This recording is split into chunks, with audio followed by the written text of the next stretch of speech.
2 dozen WWE stars test positive in the latest round of screenings. Well.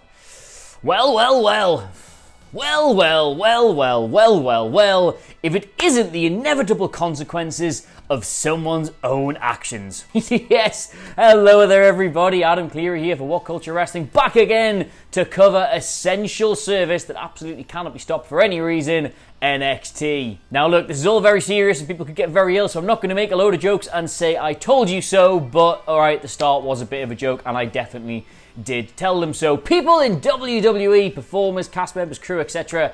are now sick because they just can't stop doing the shows. And I mean, hell, who can blame them? Because this week alone on NXT, we were getting a triple threat match, the likes of which the company had never seen. Recently, Johnny Gargano, Finn Balor, Keith Lee for the North American Championship, with the winner going on to face Adam Cole for the NXT Championship. All that and other things. So with all that said, I'm not going to keep you waiting any longer because my name is Adam Clery and these are all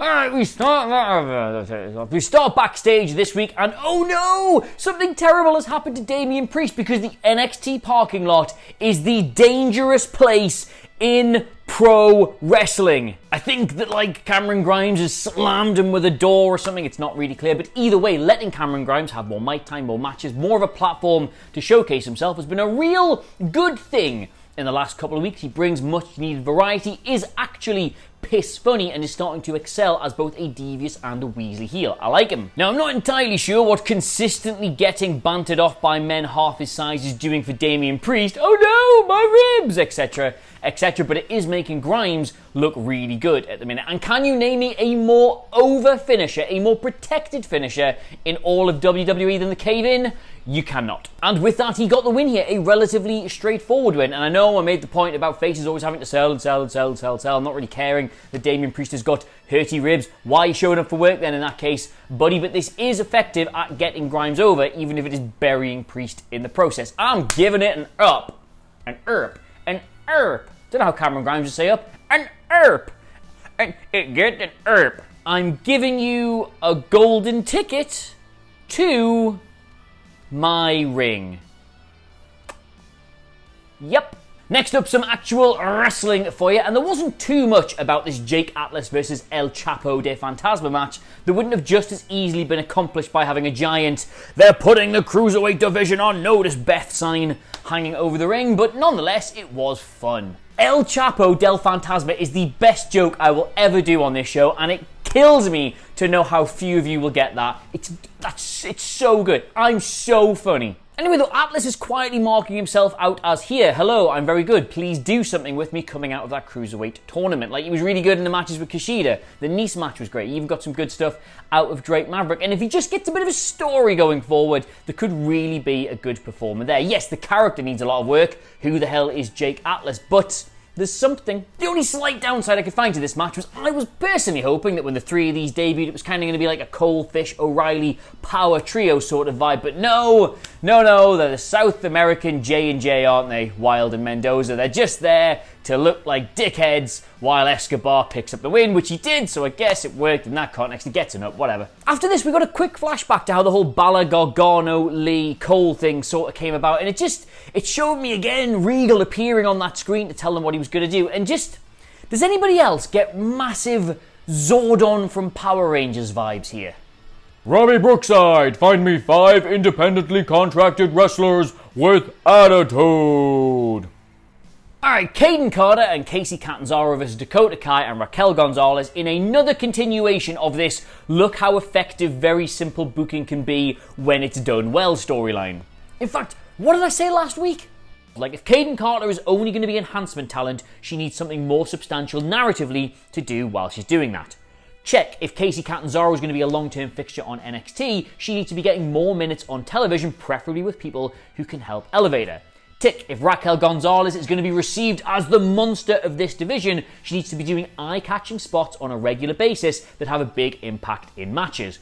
Check, and if Dakota Kai is going to be the ultimate beneficiary of all this work, she needs to win, and win regularly, and win well. Check, check, check, check, check, check, check. Yet again, all 4 of those boxes were ticked in this segment, and as a bonus, we got to see what a great team Carter and Catanzaro are. They were like really well oiled and had some really cool, inventive, I've never seen those before spots that really made use of how much bigger Gonzalez is than the pair of them. All while Kai, the real beneficiary of all this, lurks on the outside, doesn't really get involved before coming in and picking up the win and looking like hot shit.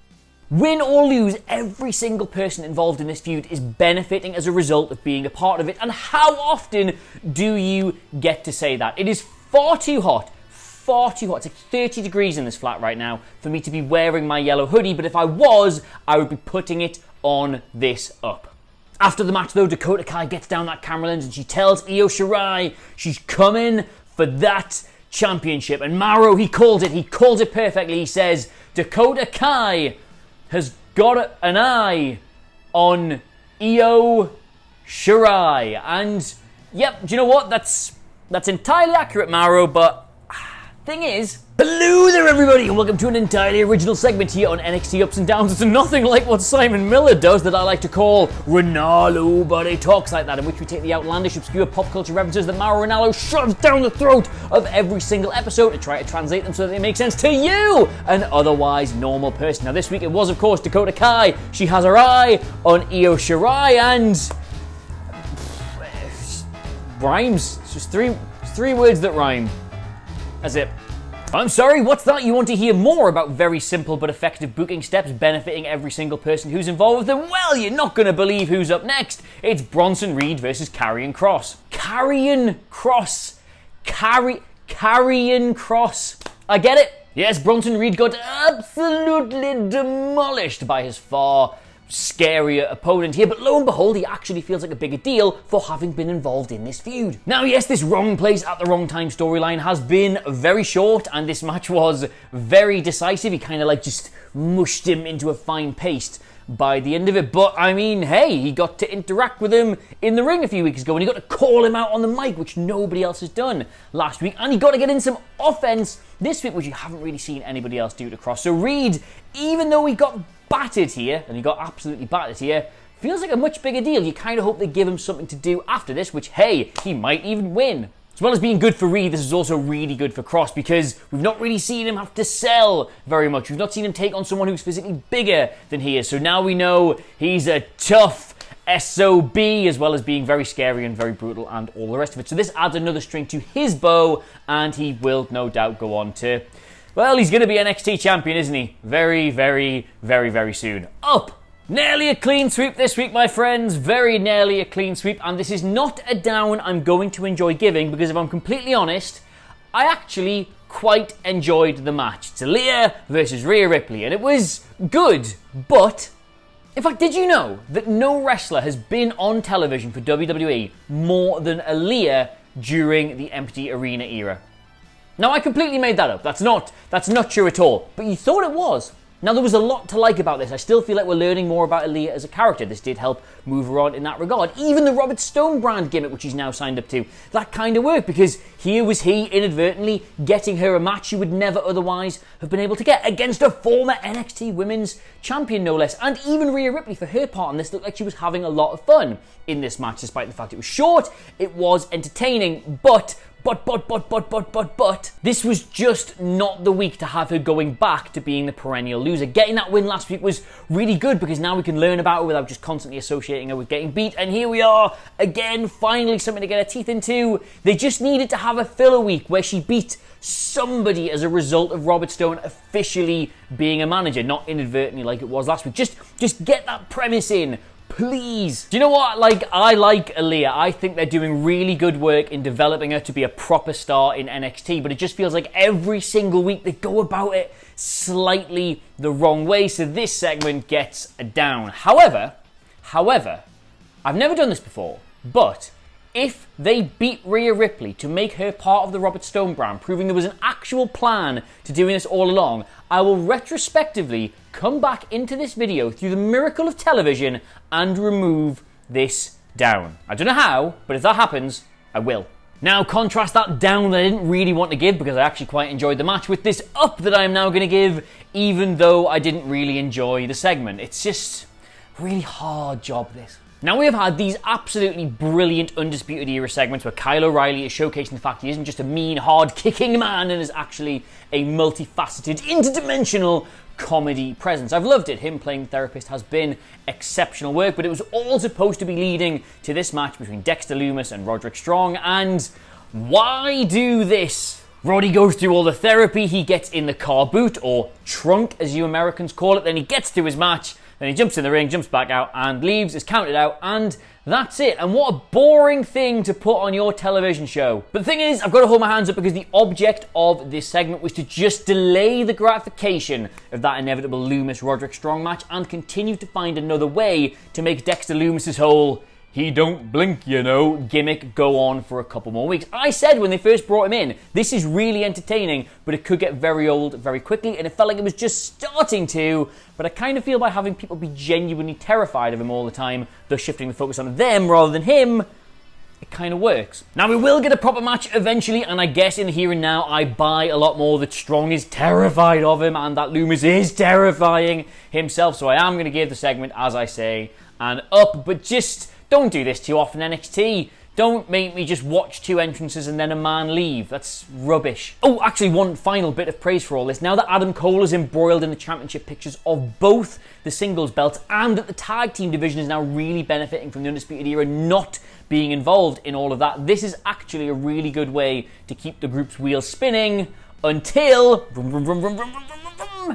they do the breakup angle. Alright, your main event of the evening. My god, I am sweaty, and easily one of the most fascinating directions NXT has gone with either the North American Championship or the NXT Championship, right at a time when both belts felt like everything was a little bit underwhelming. And despite a number of questions being asked, admittedly only by me, about the narrative logic in getting us to these matches, didn't really matter, did it? Because we knew that when we did get to these matches, it would be worth whatever contrivance took us there. And my god, oh yeah, it was worth it. Right, so if you've not seen this match, just go and watch this match. Keith Lee's physical domination of these two men inevitably led to Gargano and Balor having to kind of team up, even though they really didn't want to take him out of the picture. We had some incredible athletic spots, most of which were from Keith Lee. I'm serious here, if you want me to rank the athletic acumen of all 3 men in this match, it would go Gargano, Balor,